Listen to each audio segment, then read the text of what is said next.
Haupa Joseba, Ibon Larrinaga naiz, Erandion gaude, Pura Vida Entrenamendu Zentroan eta gaurkoan etxean egiteko ariketa errezak landuko ditugu.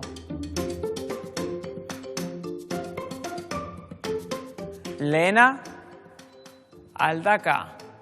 Flexionatuz, bere jango gara, baina bizkarra, zuzen mantendu salbotarean barik, luzatuko gara guztiz, eta hemen bezaburo ikutuko ditugu albotarean barik. Eta berriz gora.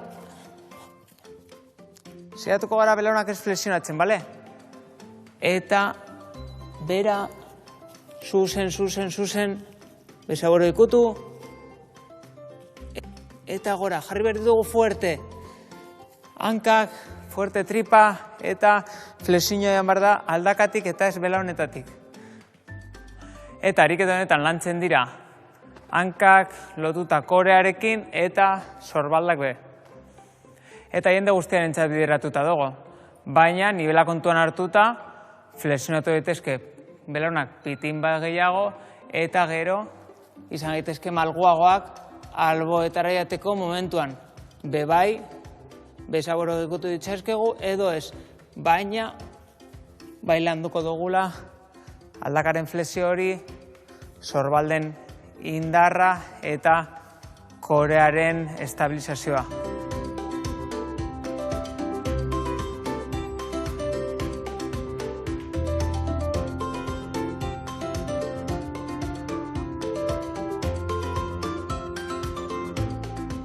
Bigarren ariketa honetan, oina atxera bidaliko dut, belauna alineatuta egon behar da gorputzaekin, eta horreko belauna flexionatuko dut.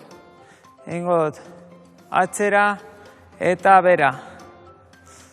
Atxera eta bera. Egin dezakegu, lehenengo hanka batekin eta gero bestearekin, edo aldatzen bata eta bestea. Bata eta bestea. Hau guztia horreka mantentzen, ariketa honetan, beko atala lantzen da, eta baita ere, korea, enborra, ariketa honetan egingo ditugu 10 ariketa hanka bakoitzeko. 10 eta 10.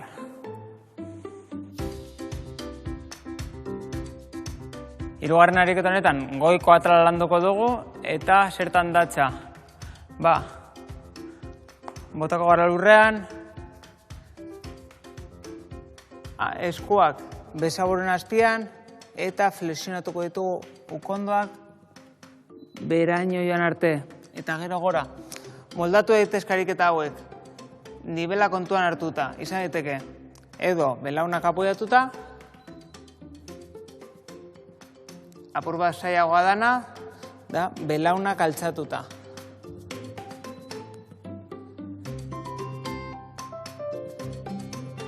Eta hirugarren ariketa, edo zailtasun handia daukana, izango litzateke rotazioarekin.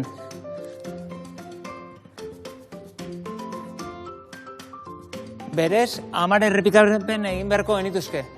Eta rotazioa egitea erabakitzen badugu, egingo genituzke 5 alde batera eta 5 bestera. Eta ariketan oso garrantzitsua da bizkarra zuzen mantentzea, lumbarra tala babesteko.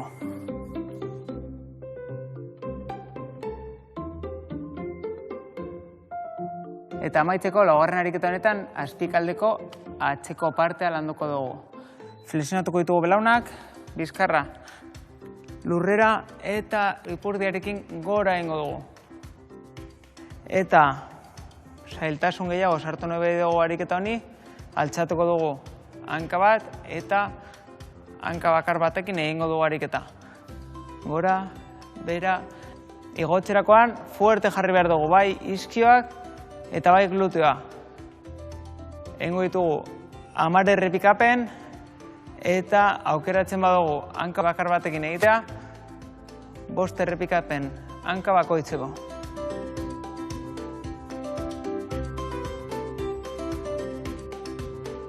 Bueno, hau izan da etxean egiteko ariketen rutina errez bat, eta Erandiotik Pura Vida Entrenamendu Zentrotik, hurrengora arte!